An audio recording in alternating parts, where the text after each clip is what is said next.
So you started doing Zooms for 1,000 people a number of months ago, and that must have been a real adaptation. I'm just going to try and crib from you, and maybe there are some folks who are watching this that actually want to. Like, what are the best practices if you're actually going to do a Zoom comedy show for 1,000 people? Because that must be a lift. It's not that hard. It's just a lot of legwork up front. And then basically it's don't touch anything. Once you have the lighting in place and your levels are in place, just don't touch it. But yeah, and I have to say, like, my friend Sam Morrill is a comedian. He's the one who said you should try it. And the reason, and the convincing argument, this is way back in June, I was like, doesn't seem like it's for me. Feels like a hell gig, to use the word that I used in my Vulture article. And he said, he goes, you know, it's really interesting. He goes, the people who show up aren't just people who are homebound from COVID. There are people who are homebound just from medical conditions in their life to begin with, who would never go to a comedy show ever. And I thought, oh, well, that's reason enough. I mean, then I should try to crack. That's a pretty good argument. Yeah, I mean, I should try to crack this, because if there's a whole group of people who have medical conditions that are keeping them away from live performance, let's try to crack live performance.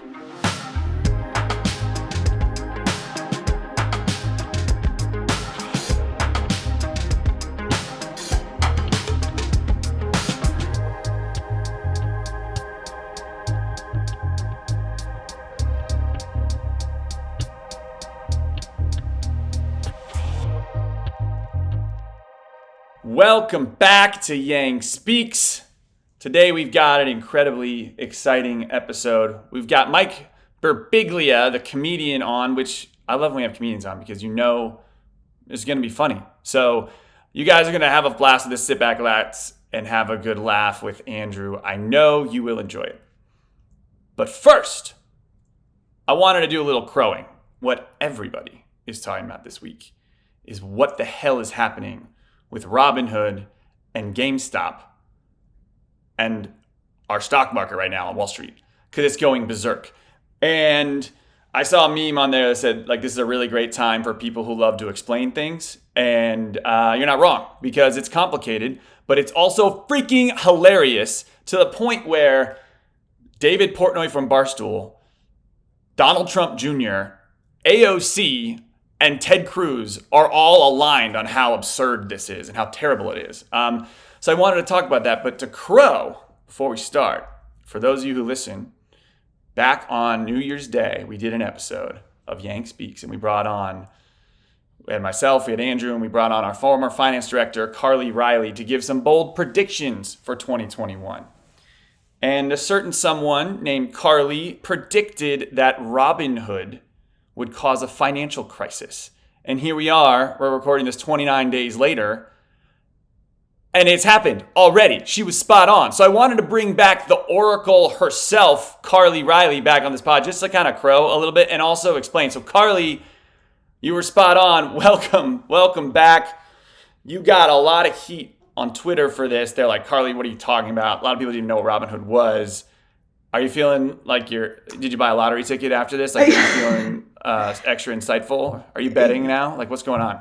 Well, part of my point is that trading in the stock market is always a bit like glorified gambling. So, fair enough. So I didn't need to buy a lottery ticket. I'm still riding my Robinhood. I'm in the market. So, Carly, if you can maybe help us explain this for idiots like me.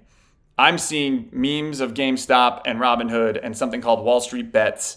I don't understand them. So take us from the start. Like, what the heck is happening? Yeah. So we could start either on the Reddit Wall Street Bet side, or you can start on the institutional hedge fund side, because at its core, this is really a war between the internet and internet populism and Wall Street. Yeah, the people versus the money in many ways. Yeah, and I think what's so cool and so interesting about this, and frankly what's probably interesting to a lot of Yang fans, is this is playing out in all sorts of industries. Like this is happening in politics. Like Andrew Yang's success was a story of internet populism against the establishment. And you take it industry by industry, right? In media, in politics, this is now obviously hitting Wall Street. That's what you're talking about. But so to take it back, I think a lot of Yang Speaks listeners actually probably are more familiar with what's happening with GameStop than probably your average probably person. Right, but it's still fun to talk about. It's still fun to talk about. I mean, this whole thing is I have concerns about it, but it's so fun. It's so funny. So a lot of hedge funds were short a stock called GameStop. Now, what does short mean? Yeah, so short means basically they were betting that this stock would go down in price. Instead of buying a stock, you can borrow it and sell it immediately at that price. And then you have to buy the shares back. And ideally, you're buying them later, so you made at a a profit. lower but price. the ideal is you're betting on a stock to go down. That's what a lot of these hedge funds did. They do it all the time, right? But GameStop was one they had been shorting very, very heavily. This is actually the most shorted stock of all time. 140% of the stock was shorted. Don't ask me how it works that you can short more of a stock. And that's because of Corona. It's a retail store. Everything's closed. People are buying video games online on Xbox. You don't need it, that sort of thing. So GameStop was widely considered to be not a good company to own. So you have a couple things then happening on the internet side. There's this subreddit called Wall Street Bets, right? And it's a community of people who, like a lot of folks on Reddit, love memes, love that kind of internet culture. There's also a lot of really smart people on there too, right? And so that there's two parts to this story. There was a legitimate thesis floating around about why GameStop in particular probably wasn't deserving all the shorting it was getting. And that thesis was essentially that Ryan Cohen, the former founder of Chewy, who made like online sales of pet food a thing, had bought heavily into GameStop about a year ago and was starting to acquire board seats, etc. So there was this turnaround story that was starting to gain traction on the internet. There was a smarter thesis as to why GameStop might actually do well. Then there's the second piece of it, which a bunch of guys in the subreddit, and women, I would imagine, started to see what were the stocks that hedge funds were shorting the most, were betting the most against. And to be clear, if a stock doesn't go down, like if you short a stock and instead of it going down, if you're wrong and the stock goes up, theoretically it can go up to infinity, so you can lose infinity money, right? There's no ceiling in terms of how much you can lose. So if you really want to lose money in the stock market, usually it's when you're shorting stocks. So this group online started to get behind GameStop, both for reasons that they thought were because they thought fundamentally it was a better stock than the market was suggesting, and also because they saw this very clear opportunity to stick it to these hedge funds that had been shorting the stock and basically make the stock go up instead of down, which is the opposite of what the hedge funds wanted. So this starts to get traction on this subreddit, which now is up to 3 million plus users, and people start buying GameStop in mass, which of course drives the price up. And this gets into exactly what Zach says. The mechanics of this are basically, it started going up so much and nobody was really selling the stock to the point that the hedge funds couldn't buy back the shares they were borrowing, or if they were going to buy them back, they were going to have to buy them back at really high prices, which was, it truly bankrupted some of these hedge funds. So that's called a short squeeze. Essentially, the internet short squeezed some of the biggest hedge funds in the country. And it's this... In the world. And they're bankrupt. Yeah. They have to take out a loan. They've lost 141% of their investment. They've lost more money than in the fund itself. Sorry, that 104% I think is of their total assets. They've lost more money on this one investment than they have in the fund. And what's the name of this fund? I can't remember the name of it. It's Melvin Capital, and then Melvin Citadel gave them a loan, and they lost the loan.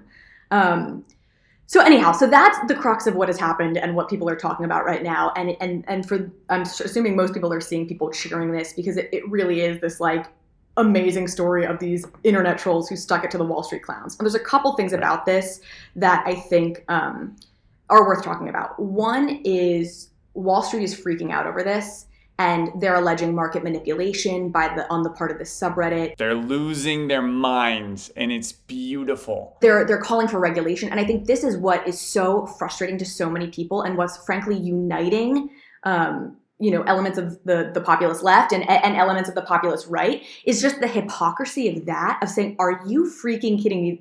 The best tweet that I saw was, oh no, the wrong people are manipulating the stock market. Hedge funds manipulate the stock market this day. is what That's the they game. do. This is the game. The game, investing in stocks, is so rigged at this point, and this can take us into the Robinhood stuff, but that the idea that they're going to accuse this subreddit, which was doing this publicly, everybody had access to this information, Reddit having really democratized this, is so unbelievably hypocritical, and so it just makes it extra fun to watch them lose, because they're squirming. One of them went on CNBC and talked about how this is an attack on the wealthy. You're like, yeah, it is an attack on the wealthy. Screw you. And especially wealth where it's just like paper wealth, where they're just manipulating a game that only the rich can play and the richest of the rich get to win. Anyway, so that was number one, where it's like, boo-hoo Wall Street. So as a recovering Wall Street analyst, boo-hoo. And by the way, these people, they will be fine. They will be fine. Well, and this actually gets to sell that, their I think, third home. the other piece that's really important to talk about, which is it's fun to celebrate this. And again, I think that the nuances of this story are what make it so fun. I think there were a number of people on the subreddit on Wall Street Bets talking about how they had automatic sell orders on at the price of $420.69. Basically, the people who took down like Citadel are like making 420 and sex jokes like in the process of doing it. Like, they are internet trolls, and it's so glorious. But I think the part of this that's important that I see being missed in some of this is like, most of these hedge funds and these hedge fund guys are fine because they're also playing with other people's money. These folks are getting their 2% commission on all their assets under management, no matter what. And frankly, when the market does go to berserk and when it does like eventually fully crash, because I think there's no doubt we're in a bubble right now, which is really what I was speaking to in many ways when I talked about the Robinhood situation back in December. Like when the market crashes, it's always everyday people who are left holding the bag. Somehow, some way, Wall Street ends up being fine.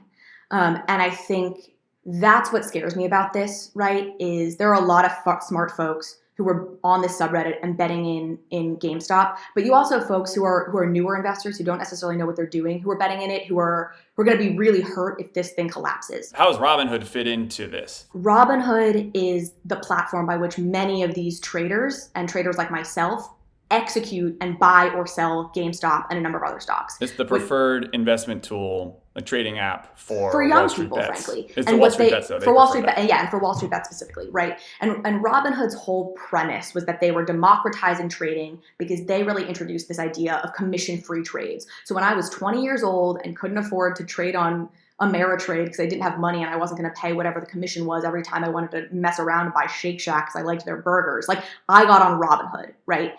But that comes at a cost, right? Like, if you're not, you and I were actually talking about this, Zach, right? Like, if you're not paying for the product, you are the product. Yes. If it's free, you are not the customer, you're the product. They are making money off of you. And so Robinhood, the way they make money, right, is they sell your trades, my trades, to people on Wall Street to execute those trades. There's a number of ways they make money. They make more money if you trade on margin, and they make more money if you trade options, which are both much, much riskier, which is also what I was blowing the whistle on back in December, because that scares me, because you have folks now trading GameStop, which is a volatile stock, and they're trading it on margin. So they sell your trades, my trades, to Wall Street to execute those trades. And there are folks on Wall Street who get a glimpse then at what trades need to be executed before they actually execute them, which means they see which direction. They say, oh, a bunch of people are buying this, we're selling that. And they can jump the line and in fractions of a second buy the stock before the market moves. So that's just one of the ways that this system is rigged. It's illegal to do this in gambling, but it's not illegal to do it in the stock market. Yeah, high frequency trading, that's okay, which is really what we're talking about here. So Robinhood, the trading platform for the people, right? Democratizing, as I said, democratizing trading in Wall Street, stock market, bets, whatever you call it. Because of Wall Street Bets, that goes viral. Everybody starts buying GameStop. Elon Musk hops on there and is like, GameStocks, like hammering it, like buying, like and paying money to jack it up, because that same hedge fund has shorted Elon Musk and shorted Tesla. So that, like, all these people are getting involved. GameStop's going through the roof, and everybody who's doing it, generally speaking, the vast majority are buying GameStop through Robinhood. So Robinhood, and there's other stocks too. It's AMC, the movie theaters. It's Bed Bath Beyond. There's like 13 stocks. And so Robinhood sees this crazy volatility and volume of people buying these 13 stocks. And then what happens there, and this is what I'd love to ask you, what happens. So at some point, Robinhood stopped letting you buy those stocks. Is that correct? Is that what happened? That is 100% correct. There's a lot to be made of this. So it's worth noting too that I think it was March 13th, the day like during the pandemic when the market dropped whatever trillion% it dropped. Robinhood trading shut down then too. And they claimed there were glitches, they claimed whatever. If you are somebody who was buying stock, that was the single best day to get into the market. So already there was something people felt like this feels really suspicious or just odd that on the single best day to buy in the market, people who get into the market through Robinhood can't participate. So then more recently, fast forward, and Robinhood very explicitly basically shut down buying for these high volatility stocks, as they were referring to them, like GameStop, and said basically all you can do is sell these stocks. Okay, there's a couple things here. My initial reaction to this was like mind-blowing, like fury and like, oh my God, like just start the revolution. Because what it appears to be on the surface is holy shit, you're basically saying everyone needs to liquidate their position, which is exactly what the hedge funds need and want, right? Because again, hedge funds need to buy back the shares they borrowed in order to make good on their commitments to banks and people that they borrowed this stock from. So they need to be able to buy these shares back. They need people to be selling GameStop, right? And this is basically Robin said, okay, all you can do is sell GameStop. So my mind explodes because I'm like, this feels like the most rigged thing I've ever seen in my entire life. Being the rational Yang Gang person that I am, I'm actively trying to understand if there are other excuses or justifications that Robinhood is able to give for why this is happening. And this is what I'm still trying to understand. And frankly, I'd crowdsource this and say for those who maybe have a grasp on this, please feel free to share on Twitter, wherever, tweet at me, Zach. I saw a really good thread today that I haven't dug enough into, but basically, there are risks to Robinhood in terms of like capital they have to put up in the short term when the volatility gets that big, and they truly were facing scenarios potentially. Again, this could all be just what's being said, but they were potentially facing scenarios with the volatility this high that they weren't going to be able to cover certain trades, and it was going to basically mess up the whole system. I'm not articulating this well. If you can articulate it better, tell me. No, I think Robinhood basically halted trading. So the democratizing trading was BS when the going was good, when the people were actually winning. Like they stopped.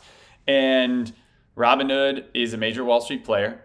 They serve the certain masters, and they are not democratized. Their CEO did the rounds on the cable news TV the other night, and Chris Cuomo, I thought, ripped him apart. And I like Chris Cuomo, but I think he rips people harder than others at times. But he was great, I thought, saying that you're full of it, dude. Like you, and this guy is a dude, and he's up there saying like, oh, we had a lot of volatility and like we couldn't, it's not good for our customers. No, dude, you're going broke because you serve Wall Street the way they were, so they were really losing money the same way you were losing money the same way they were. So that's really interesting. I didn't realize that he had publicly gone out and justified this as saying it was because of high volatility. Oh yeah, it was saying like this unprecedented market volatility. And by the way, and that's what Chris Cuomo said, this is the job of the stock market, not the broker. Like the New York Stock Exchange job is to halt trading, not the brokers, and that's what's BS about it. Yeah, and look, I don't understand why, if this issue was about them not being able to cover the differences or whatever, like why they would only halt buying and not selling. And if the CEO is out there trying to pretend he's doing this for the good of people,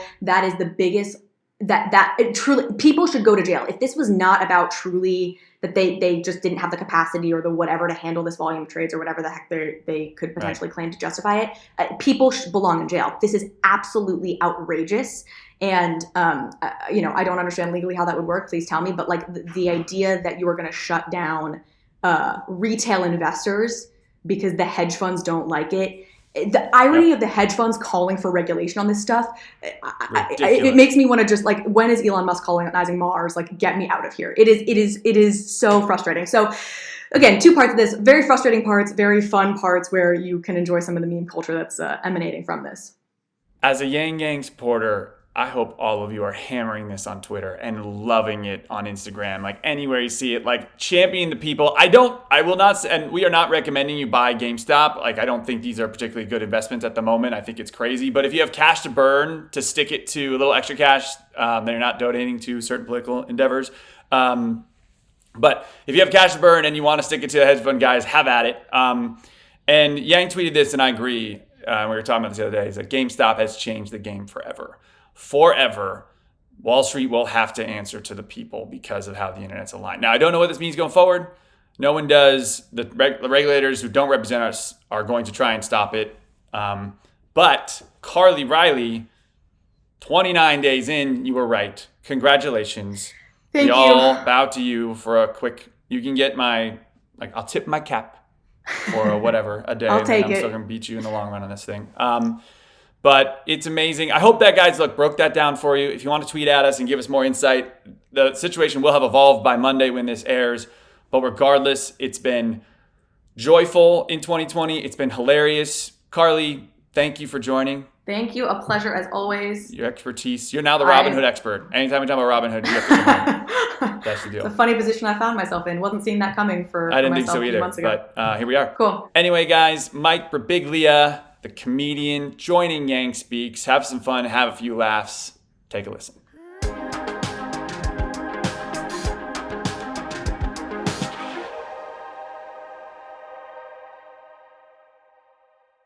As usual, guys, this podcast is brought to you by Athletic Greens, the most comprehensive daily nutritional beverage I've tried. I had it this morning. It's great. I love it. I love it after I eat spicy food. So I had a spicy pizza last night. I had Athletic Greens this morning. Felt really great. 75 vitamins, minerals, and whole food sourced ingredients, including a multivitamin, multi-mineral, probiotic, green superfood blend, and more. Literally everything is in this freaking thing, which is awesome. They all work together to fill in the gaps in your diet. They increase your energy and focus. And for me, I do feel a little more energetic and a little more focused when I take it. And it helps the digestion and your immune system, which we all need. What's exciting about us is if you buy Athletic Greens today, we're going to give you a free 1-year supply of vitamin D and 5 free travel packs with your first purchase with us if you visit our link today. So all you got to do is visit athleticgreens.com/yang. Join health experts, athletes, health conscious go-getters like me, kind of making the commitment to their health every day. That's athleticgreens.com/yang. Get your free supply of vitamin D and 5 free travel packs today.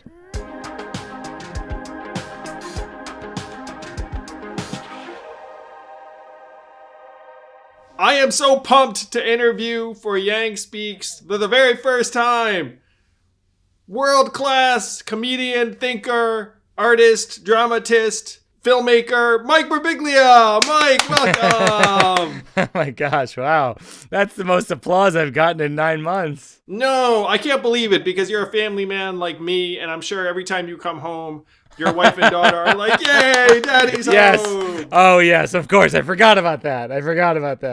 That's the way they greet me, Mike. I get home. Yeah. Actually, when I get home, everyone completely fucking ignores me. Yes. No, I mean, the pandemic has really driven home a lot of specific family roles. And my role is to figure out how to be a live comedian as a job when you can't perform in front of people. And I've done that by having my podcast, Working It Out, and Working It Out virtually, where I do live virtual shows for, I'm not kidding, Andrew, thousands of people. That's incredible. Like on Valentine's weekend, I'm doing 5 shows, 1,000 people per show. The final show, we're giving 100% of the proceeds to food banks, which is what we do with one of each series of shows we give to food banks, because as I can tell, you're more educated in this than I am, but it seems like food banks are a good place to donate money right now. They're a great place to donate money, and thank you for doing it. That is awesome that you have such a following that you can have a show for thousands online. I think you may be singular in this capacity because I mean, I do know other comedians, but I've not heard of any of them doing anything like that at that level. It must have been an enormous adjustment for you. Like, what was your first Zoom performance like? Because that must have been very, very difficult. Must have felt like a real reach. And the first time you did it, you're gonna be like, hey, is this gonna suck? Are people gonna be like grumpy that there was actually money involved? That was a huge concern. I remember it was the first thing I did in the virtual space was I actually wrote about this for Vulture this week. I wrote this piece called Hell Gig. And it's all about when you start out in comedy, you're performing in bowling alleys and gymnasiums and cafeterias and like literally anywhere. Which, by the way, running for president, I imagine you find yourself in some hell in gig. bowling alleys and yes. yeah, like nightclubs. yeah. I mean, it's not that dissimilar, and so in the world of virtuals, it's similarly sort of a hell gig. It's like, it's not the best sound quality. It's not the best lighting. It's not the best way to connect. But what I found is I was driving to a comedy club in March and listening to NPR, the epidemiologists, and they were going, this isn't looking great.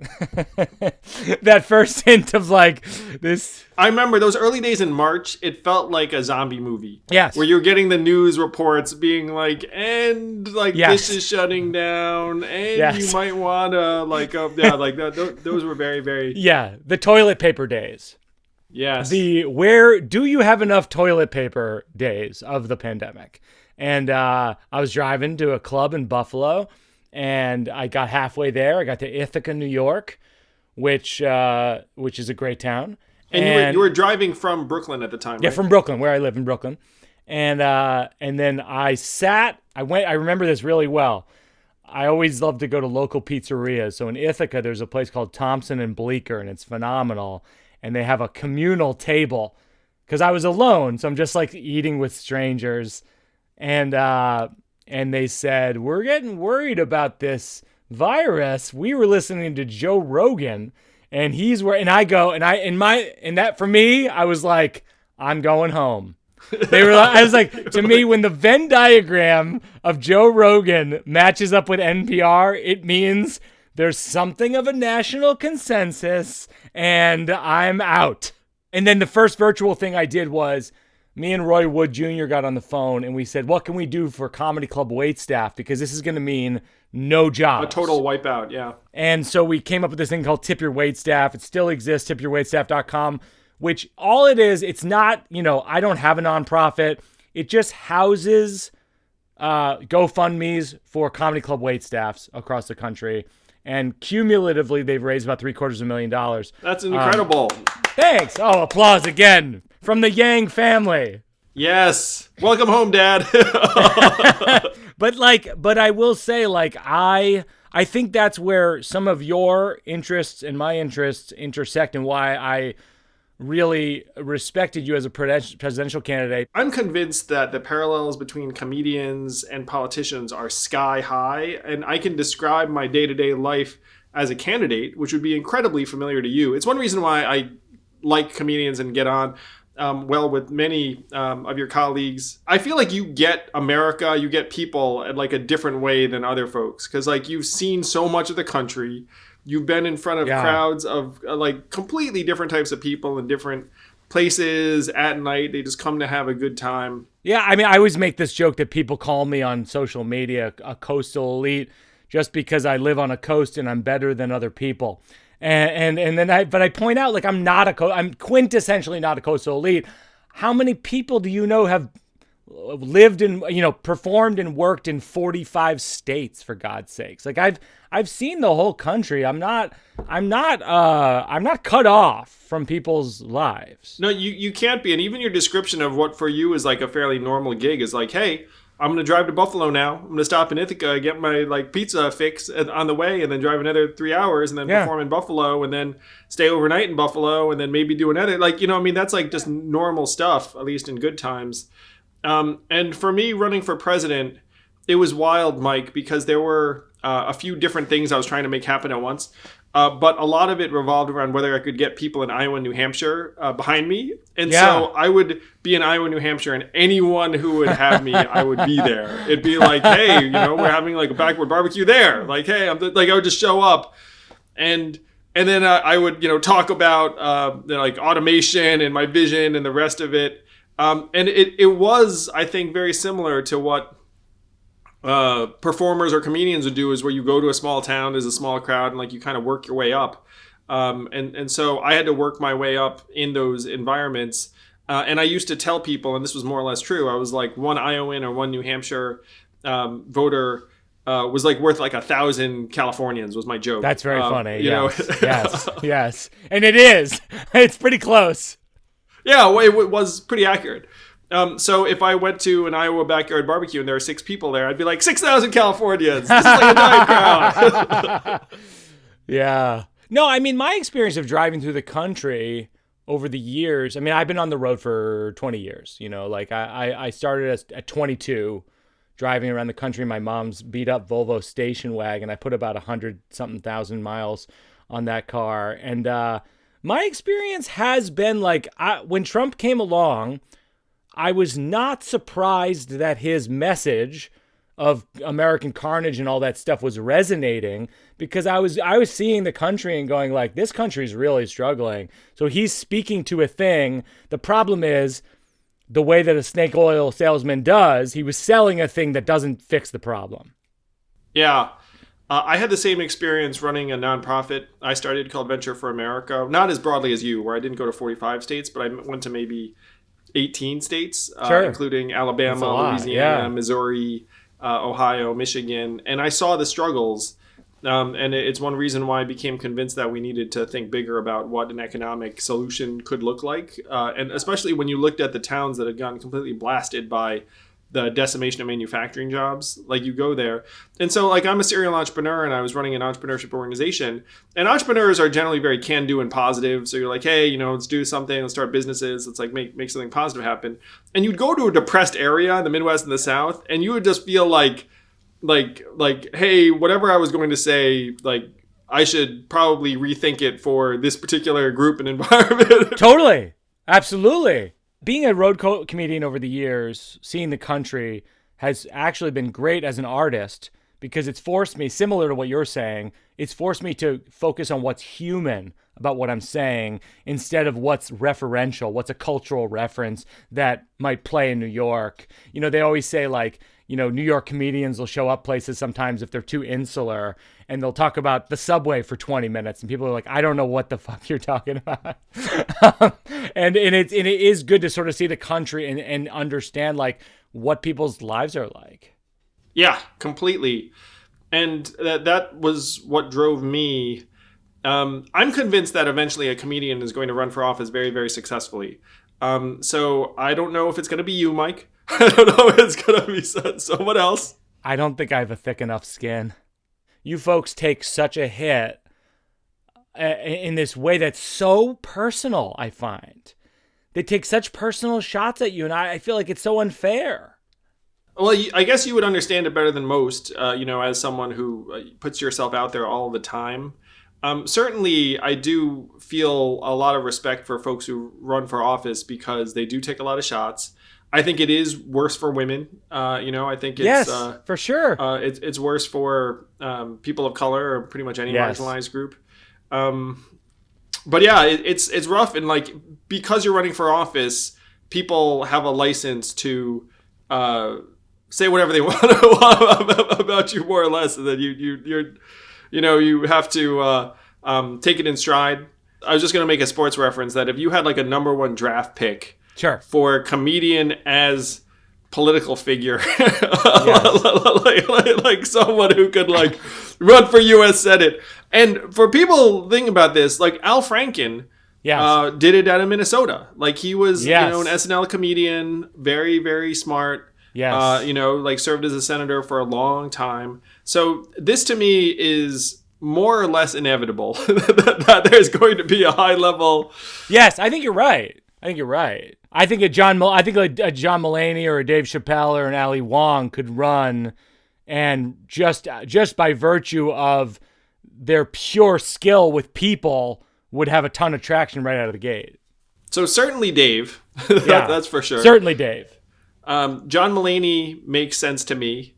Ali Wong also makes sense to me. I hadn't thought of her, but that's a great suggestion. Yeah. Yeah, I guess those can be the top 3 draft picks. I mean, you could put me in the mix. At one point, when Trump was first elected in 2016, my wife and I were in such a spiral of like, what the hell is going to happen to the country, that I literally said, I may have to run for public office. And it wasn't out of any sense of I wanted to. It was it wasn't out of any sense of desire. No, it was completely obligation. It was simply like someone has to do something. This is a debacle. And that's when I actually started doing this whole thing I started doing a tour called Stand Up and Vote. And we go to colleges and we put on essentially free shows. We give the proceeds to Head Count and Rock the Vote and Vote.org. And it was like, we've had, John Legend, and we've had Roy Wood Jr. and Jon Stewart did one of them. He came to Princeton with us. And, we've had like all these great people. We're going to do it again in 22. We're going to do it again in 24. I think voting, one of the upsides of this election in 20 is the voter participation being so high. And then I think that one of the things that's scary is how many votes Trump got. It's awesome you got activated, Mike. I felt the same way. Like, I never would have run for president if Trump hadn't won in 16. And you and I were in touch around trying to activate voters in Georgia, like when we were trying to flip the Senate, and you were trying to activate young people.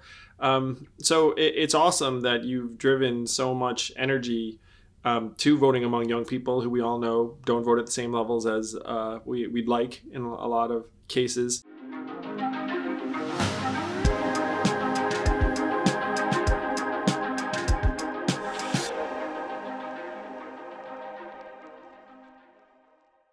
New sponsor alert. It's called Candid. And what do? They fix your smile. And it's freaking awesome. So look, when I was a kid, I got braces. I got them from 6th grade to 8th grade. I hated braces. I had little buck teeth. Well, they weren't little. They had big buck teeth. The rest of the teeth were little. It looked terrible. And they took forever, and it's expensive, and you don't even know what you're paying for. So with Candid, you don't have to go to the orthodontist, but you can get an expert in tooth movement. You can fix your smile however you like, and you can do it from the convenience of your own home. It's super exciting. A lot of these companies only use like general dentists. This is only orthodontists. They specialize in teeth movement. They specialize in smiles. And the average treatment is only like 6 months. So you'll see results way before then. And it'll be thousands of dollars less than traditional braces. We love this. And the best part is we got a discount for you. We want you to become your best your best smile. So start straightening your teeth today. And right now you can save $75, $75 on the Candid Starter Kit, which is very cool. So you got to go to candidco.com/Yang and use that code Yang. Save $75 on your starter kit, candidco.com/Yang. Use the code Yang. Have beautiful teeth. Don't be like me in middle school. Oh my gosh.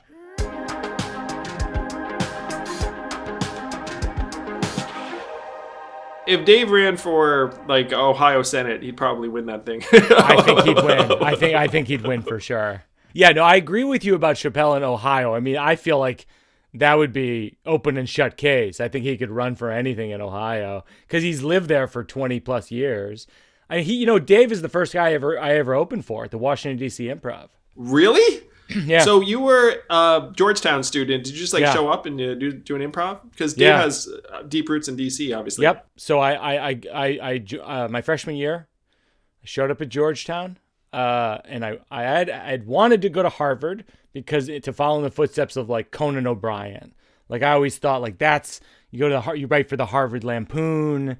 And I thought, and then I got rejected from Harvard. I actually had a ridiculous interview for Harvard where the woman who was interviewing me goes like, why do you want to go to Harvard? And I go, I want to write for the Harvard Lampoon. And I pull out a binder of comedy writing I had developed over 4 years. This would either be a home run or a total strikeout, depending upon the interviewer. She was a lawyer. She had no interest in humor whatsoever. And then this has put the nails in the coffin. She goes, is there any other reason you want to go to Harvard other than to write for the Harvard Lampoon? And I said, no, that's the main reason. And clearly it's a huge mistake. It's a huge tactical error, but it was honest. You had passion, you had direction, you had a clear vision. I love it, except this young man. Like that's where I would have gone. But then I went to Georgetown and I auditioned for the improv group. I got in.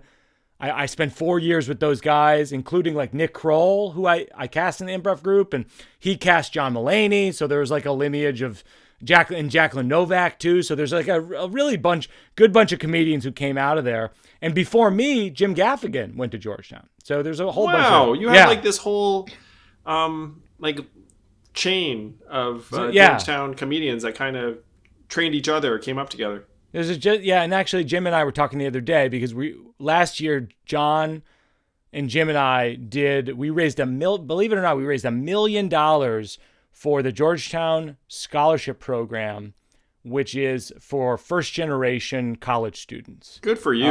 And we're doing it again, God willing, in the fall. And so Jim and I were conspiring about that the other day. So anyway, I entered the funniest person on campus contest at Georgetown as a sophomore, and I won. And one of the prizes was to perform at the DC Improv, and they showed me who was coming soon. And I looked, and I saw Dave Chappelle's coming, and this was before, this is around Robinhood Men in Tights. I mean, it wasn't like he had. It wasn't Chappelle show yet. Yeah. Yes, and I was like, but I love Dave Chappelle, and I opened for him. He was so nice. And he's, I find him to be one of the nicest people I've encountered in comedy. He's an incredible human being, and he has this energy about him, but also at this point, like this extended family, where and also his real family. But so you go and there's just so much love and warmth. I remember when I was in Ohio. So one they have these Camp Chappelle T-shirts and gear, so it really felt like you were at summer camp. Yeah. And then just walking around like the house where there's barbecue after, but it just felt like the chillest college house party for adults that you can imagine. And for me at this stage too, Mike, I'd spent 2 years running for president, 2 years plus, and then we were all isolated for COVID, and then I went to Dave's birthday party, and so it was like my first brush of just being like a human talking to other humans in years. Yeah. Generally it was years. And they tested everyone when you landed, so there was like a high degree of like visibility that everyone had a bracelet, and you got tested every day. Wow. So there was a sense that you could relax a little bit. That's amazing. It's interesting, man, you ran for president for 2 years. And it's like, where does the fire come from for you to show up every day in a different diner, gymnasium, cafeteria? Like, that is hard. A bunch of strangers, you don't know anybody. You have to bring the energy instead of them. Yeah, thank you for recognizing the reality of the situation. One of the things one of my mentors early in my career in my 20s said to me that really stuck with me. He said, Andrew, it generally takes 5 years to know whether something is going to actually work. So if you're not willing to put 5 years into it, then it has no chance and you have no chance. Oh, that's interesting. Wow. That's profound advice. It's very, very big advice. 100% true in comedy, by the way. He said if you're excellent, maybe 4 years, but for the most part, you're not going to know whether it's working until 5 years in. And so I took that advice to heart. And I've started a number of organizations. I've run a company. And when I embarked on the presidential campaign, I said, okay, hell or high water, I'm going to grind until the voting is on, and God willing, I'll be on the ballot. And the first thing I did, maybe the second or third thing I did, was call friends and ask them to donate to my campaign. Yeah. And as soon as you take money from your friends, you'd better fucking follow through. You know what I mean? Yeah. It's the whole thing. And sure, for some of them, maybe the money they donated wasn't make or break for them or whatever. But this is true also in business, where if you take someone's money, then you got to bust your ass and fight it out. And then win or lose, at least everyone who backed you will be okay, I see you left your heart on the field.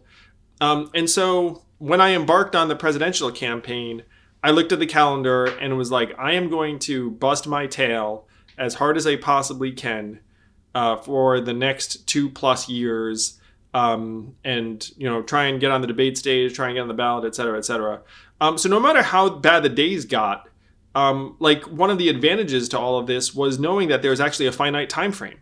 Yeah. You know, and that's something that was actually a huge blessing relative to, for example, like a lot of folks who are in your field where you don't know what the like time frame is. You know, you're just gonna like go and grind it out. And so if I were to tell you like, hey, you're gonna have 2 very, very difficult years, you could probably do it because you look up and be like, well, you know, I've done things like this for a longer period of time. Yeah, I've done plays. Yeah, sure. I see what you mean. There's a finite amount of time, but yeah, I mean, it's really admirable. I mean, I feel very lucky, and I think I speak for my wife and I, after inauguration, that we were able to get someone out of office who is seriously. It was so close too. Can it was so close.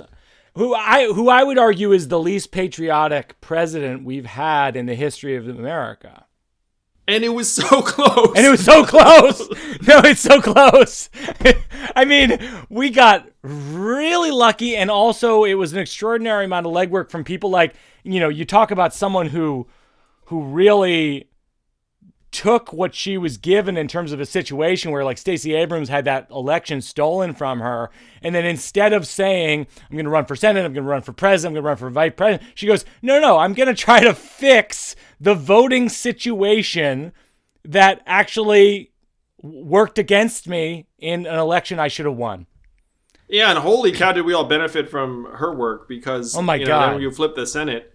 And campaigning in Georgia with Reverend Warnock and John Ossoff was tremendous. And it was made more tremendous by the fact that they both won. I mean, that was like the greatest thing in the world. And talking to each of them afterwards, it was so happy, Mike. I bet. Oh my gosh! Wow. And Stacey Abrams, 100%, helped make all that happen. I mean, if she doesn't do the work she does, then probably lose those races.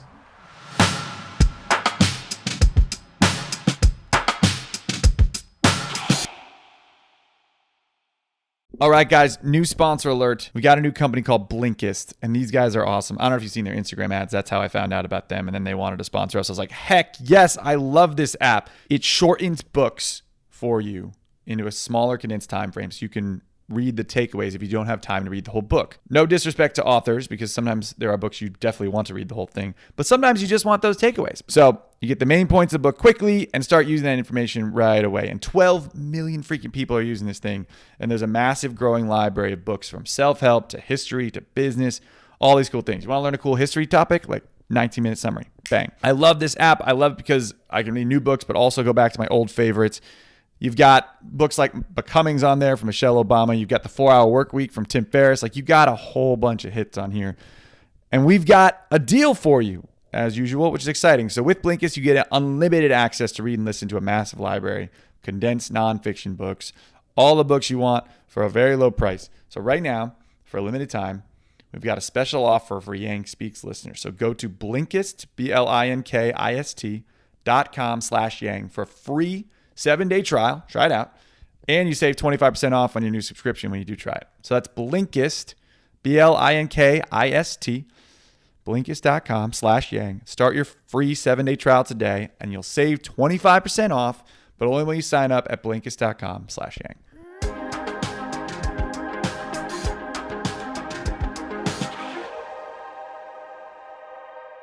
It just seems like voting is such a massive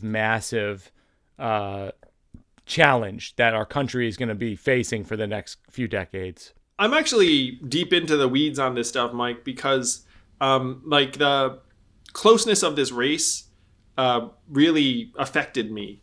And one of the things that happened during this cycle was I supported several dozen congressional candidates in some districts that frankly were, almost certainly going to be won by Republicans, but some that I thought were legitimate swing districts in places like Ohio, North Carolina, Texas, California, like Western New York.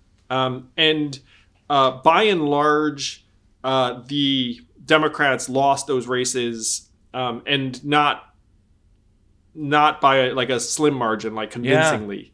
It was a terrible, terrible feeling, Mike. Like seeing these candidates that I got to know, I personally contributed to each of them. And I did everything I could to help them win, and then seeing them get blown out in many cases. I'll give you one example of someone that folks might know. J.D. Scholten, who ran for Congress in Iowa, came this close to beating Steve King, who was like this, rancid, and so everyone loves J.D. He comes back and runs again and loses by like a very wide margin, which was such a shocker. And so digging into the numbers around what's happening around the country, we are going to be faced with this real polarization for ever, really. And there are a bunch of structural reasons behind it. There's this thought that we have that because of changing demographics, like everything's going to go blue eventually and the rest of it. Right. But the way our system is designed, one thing I saw is that Republicans right now represent 42% of Americans by population, but like 50% of the Senate. Or, that is an example. Of course. Because you have less populous states. Yeah. And so there are these real structural issues that are going to get worse, not better. One of the things I think can help, and I'm going to be making the case for this in a very big way, maybe you'll help me, maybe I can convince you that this is like an answer, is ranked choice voting. I completely agree with ranked choice voting. It's the best way for the most reasonable and popular candidate to win. If we get ranked choice voting out to enough places, I think there's a chance that we can bring people back together, because right now the polarization dynamics are getting stronger, not weaker. And I'm happy to say that there are a couple of states now that have ranked choice voting. Maine and Alaska. Yeah, Maine. Yeah. I was going to say Maine. Alaska just got it. Way to go, Alaska. Yeah. Oh, that's good. That's good. You know what was tough, Mike, and I hope this changes? Your native Massachusetts actually voted on it in November. And it did not pass, but I'm convinced it didn't pass because there wasn't enough education behind it. About it, yeah. Yeah, because people just, So ranked choice voting is a system where every voter shows up and you can rank typically any of your top 3 candidates. Sometimes it's top 5, sometimes it's top 3. And then if no candidate gets over 50% of the first choice, because if over 50% of people chose someone as the first choice, then they win in any system. That's right. But if no one has 50% on the first vote, then what they do is they look at the candidate with the least number of votes, and then they look at those votes, and then they say, okay, who's your second choice? Yeah. And then they reallocate those voters to their second choice, and then they repeat the process until someone breaks 50% or 50.1%. And this has so many positive effects. It makes it so that you can vote for whoever you want, and there's no worry about like wasting your vote or being a spoiler. So if you really like that person, you can just go ahead and put them first and then put the other person second.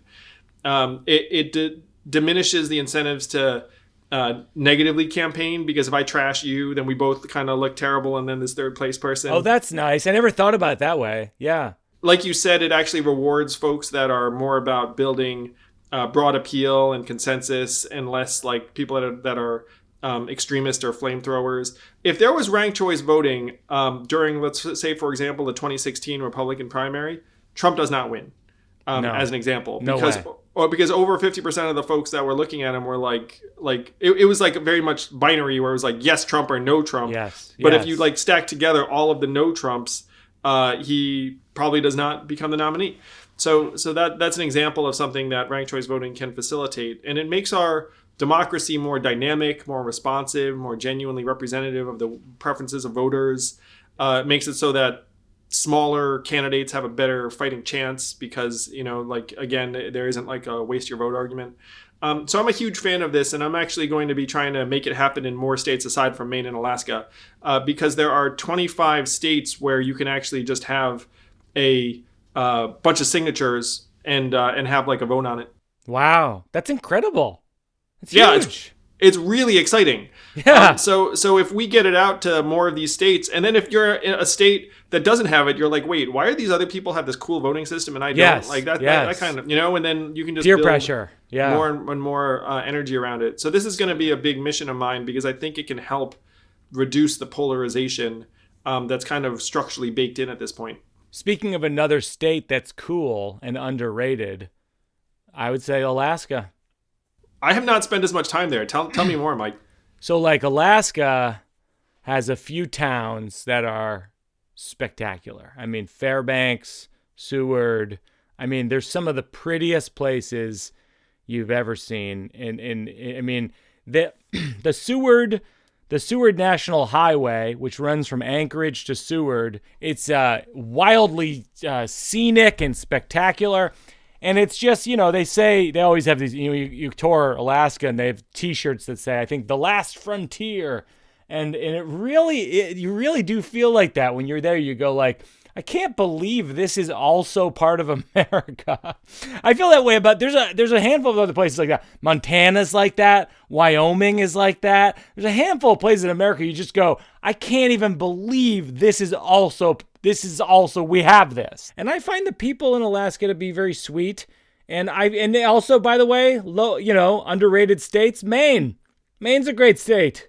It seems like you're a nature lover. I do. Yeah, I love it. The main thing I know about Alaska is that everyone there gets $1,200 a year in oil money from. Yes, that's like a precursor that's like the original to the universal UBI. basic income argument I was making all the time. It's like, look, doing in Alaska, oil money, everyone gets it, everyone loves it, and so then I was making an argument that like data is the new oil. Like, we can do this for everybody. The universal basic income to me, it felt like this thing where, for the first time, someone's saying something that's so obvious, and yet no one's saying it. Yeah, and it seemed obvious, and yet very marginal at the same time. But then the marginal became mainstream over time, in part because of the terrible circumstances. I think that's right. And I think you did a huge service to the country by making that a mainstream discussion point. Because... And that's why I was always drawn to your candidacy, because I was like, finally someone brings up a thing that hasn't been a discussion point for 30 years and just says, you know what, let's take seriously this idea that robots are taking our jobs a lot more than immigrants are taking our jobs. Yeah, and we're seeing it now with the pandemic. I mean, think about all of the things we're doing remotely and technologically.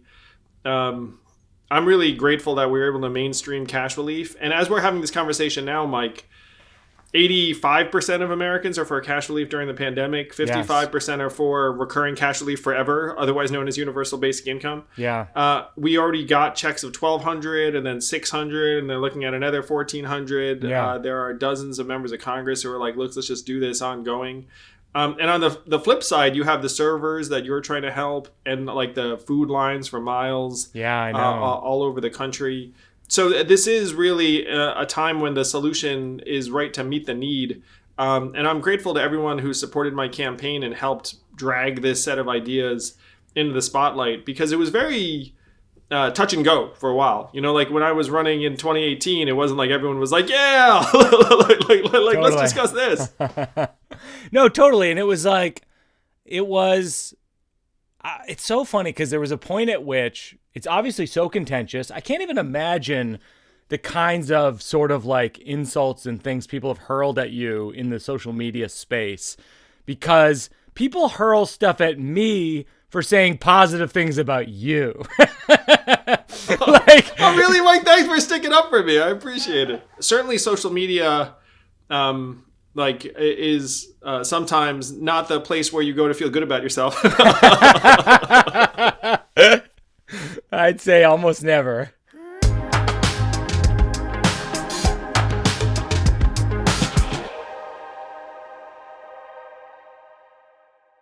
All right, so a certain media outlet had a headline the other day that said, Yang and Zach are hawking bidets on their podcast. And I'm going to say this. You're damn right we're hawking bidets, whatever the heck that means. This episode's brought to you by Hello Tushy, and Hello Tushy's freaking awesome. Here's the thing about bidets, guys.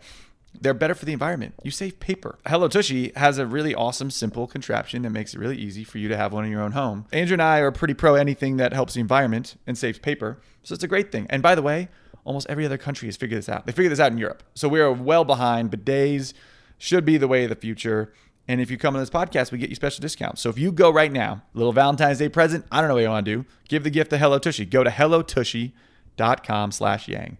Get 10% off plus free shipping. This is a special offer just for our Yang Speaks listeners, which I love doing. That's like why we have these products on here. We could give you something cool. So go to hellotushy.com/yang. Get 10% off hellotushy.com/yang.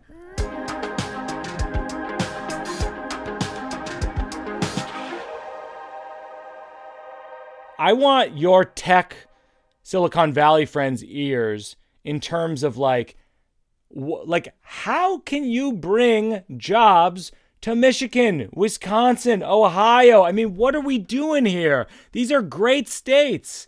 How are you not building, how are there not offices there? How come there's not a headquarters there? I have friends who are working on that very problem. That they've opened some branch offices in Michigan, and similar argument. Why is it that Harvard University has a satellite in Beijing, but not Ohio? Wow. Especially because Harvard is getting the equivalent of like hundreds of millions of dollars in tax breaks from the national government. And I have a feeling that just about every American would prefer that Harvard actually open a satellite somewhere within the continental U.S. And absolutely not Dubai or wherever. Yeah, and by the way, like these states are phenomenal places to live. I remember talking to a Silicon Valley fancy pants person once about this idea. And do you want to name names? No way, not a chance. But his argument back was, all these Silicon Valley companies are gunning for the same talent, like draft picks. To get back to your football analogy, they're gunning for the same first round draft picks out of these top schools, and it's easier to convince them to move to the Bay Area than it is to convince them to move to Ohio. And sometimes they're trying to draft internationally too. It's one reason why a lot of these companies actually just set up an outpost in Asia or Eastern Europe, because they're just trying to get to the talent, and they want to set up shop someplace where the talent is willing to come. Yeah. And then sometimes they'll just go to where the talent is. But that is the game in tech for sure. There's this real winner-take-all dynamic, and it means they're going to throw money at smart kids out of certain schools. I spent years trying to counterbalance this with my organization Venture for America, because I thought that there's going to be this massive talent drain to certain markets and not others. And so I was trying to send folks to the Detroits, the New Orleans, the Baltimores, the Clevelands. Spent 6 years doing that work. That's when I saw the parts of the country that, you and I are comparing notes on. Yeah. Another gem is Boise, Idaho, I always say. Oh my gosh, they're trying to get me to come. I never made it. I'm sorry, Boise. I have a funny story about Boise, which is there's this great breakfast spot there called Goldie's. And when I show up, when I tour, I always I try to come a day early, or I come early in the day so I can spend the day walking around. I'm a big walking I like to walk the town and sort of get a feel for it. And that day my flight was delayed all day. And so I got there just before I went on stage. And so I said to my tour manager, who had gotten on a different flight, I go, "What did you do today?" He goes, "I went to this place called Goldie's, and they said the wait was going to be a 45-minute wait, and it ended up just being 20 minutes. And I was like, wow, you're a little cocky about your wait times, Goldie's, and pull it back, And so then I walk on stage, and I tell the audience in Boise that story as though I had gone to Goldie's. And it killed. People laughed. The next morning, I wake up at the hotel. I walk to the concierge. I go, "Hey, which way should I walk to go to Goldie's?" And he goes, "You would know that if you had gone to Goldie's yesterday, like you told us you did last night." And I realized at that moment that Boise is a town that is too small to lie in. You can't lie. You can't lie. Yeah, you can't lie in Boise. Mike, Boise, too small to lie. You can't lie. There's not enough people. You can lie in New York like crazy, but you can't lie in Boise. So you started doing Zooms for 1,000 people a number of months ago, and that must have been a real adaptation. I'm just going to try and crib from you, and maybe there are some folks who are watching this that actually want to. Like, what are the best practices if you're actually going to do Zoom comedy show for 1,000 people? Because that must be a lift. And I feel like you're one of the only people maybe on the planet who can pull it off. So best practices are, because I had directed 2 feature films, Sleepwalk With Me and Don't Think Twice. And so the first thing I thought was, when I saw people doing Zoom comedy shows, I thought, let me watch what's out there. And I was like, okay, the 2 problems are that the lighting isn't great and the sound isn't great, and which are a huge problem. And so I was like, okay, I'm gonna call. I play a recurring character on the show Billions, and it's actually a venture capitalist from Silicon Valley. His name is Oscar Langstrat. But I'd worked with the cinematographer on this show named Radium, and he's a brilliant guy, and he's really nice. And I knew that he had filmed the movie Tangerine, which I don't know if it was nominated for Oscars, but like Indie Spirits, and it was a really beautiful movie. And they shot it on iPhones, and I knew that he had filmed it. And so I called Radium. I said, hey, can I pick your brain about this? And he sort of explained to me what you have to do essentially to hack an iPhone with lenses and this and that, this kind of, most of it now, back then it was lenses. Now it's like apps. It's like apps are doing the same thing. And the iPhones have gotten so sophisticated that you're getting an extraordinary quality. And so I took my brother's, or my office, or me and my brother's office in Providence, and we put like a camera here, a camera here, a camera behind me, and then a camera in the corner. And they're all iPhones. And then we hired a cinematographer, a friend of Radium, this guy Matthew Wolf. We hired him to remotely light the room. And so he would go, okay, take your light, take a 1K and put it here. And we go, okay. He'd go, move to the left a little. Okay. Move to the left a little. And he'd go, okay, that, And it took days. It's not like it was easy. It took days, but just like a film set or a TV set, once it's done, and by the way, this isn't it. This is me. That this was not it, Mike. Yeah. This is me in the home office. I concluded. Yeah. He's talking about another place. This is me. Yeah. This is the home office setup.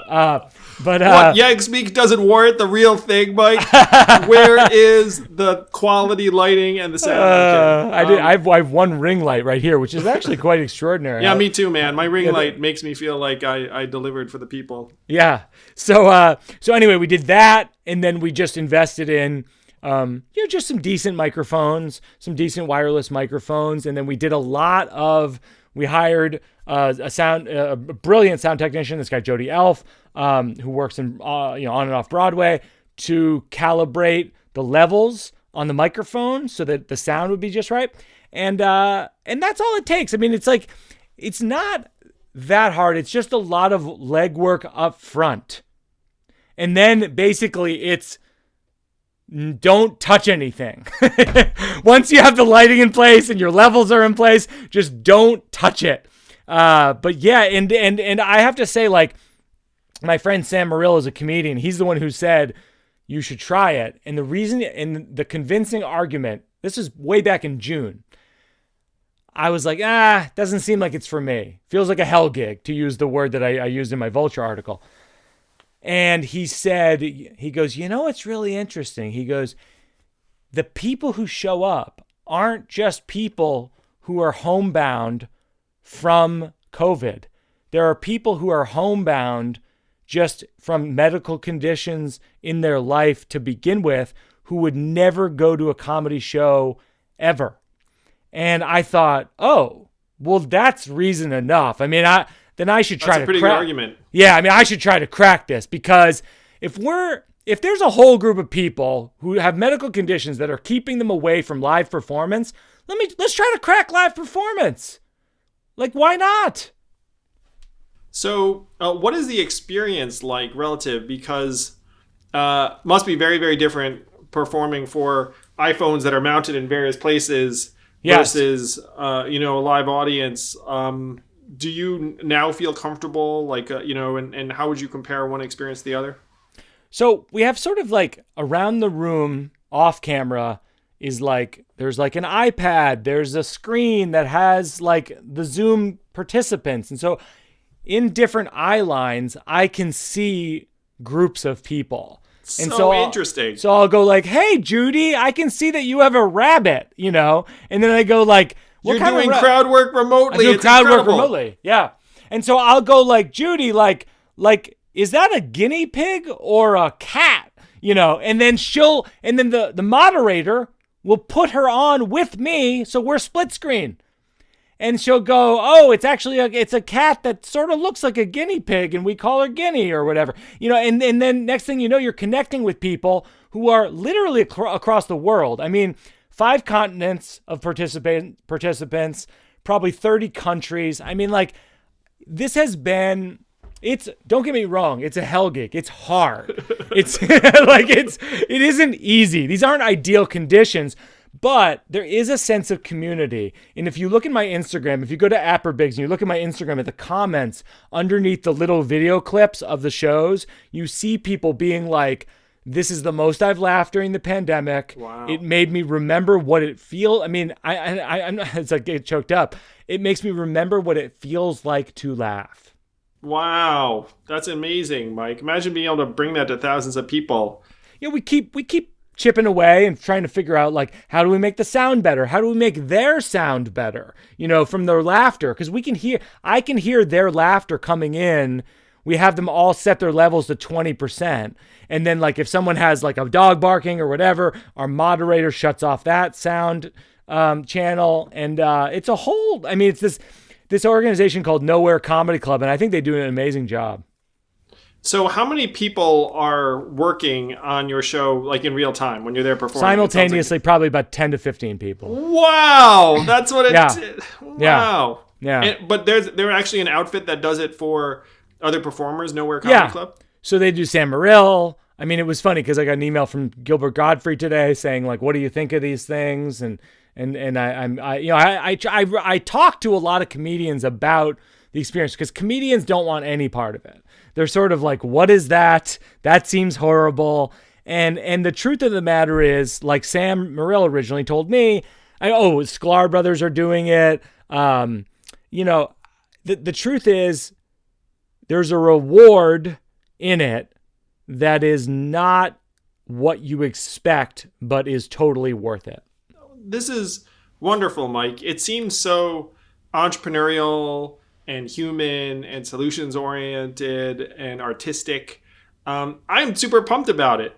And it sounds like, I'm sure there are a lot of folks here that want to experience this. So, and I know you've been working on any number of projects over the last number of months. How can people either attend this show, see what you're up to? Because you're a creative powerhouse. Like, you probably have several things you're working on. Well, thanks, man. If you go to birbigs.com, which is BIRBIGS.com, which is my nickname, that has tickets to all 6 shows Valentine's weekend. Again, the Valentine's Day date. I know. If you're perfect at for home, you want to give your significant other a treat. Oh, it's great. And it's, it's perfect for, I always say it's perfect for people who have a date, or people who don't have a date and want to have 1,000 dates, because it really is sort of a communal thing. And then my podcast is Working It Out, which is on Apple Podcasts. And like this week we had Frank Oz, we've had Ira Glass, we've had Maria Bamford. I mean, Mulaney, sort of a murderer's row of comedians and artists.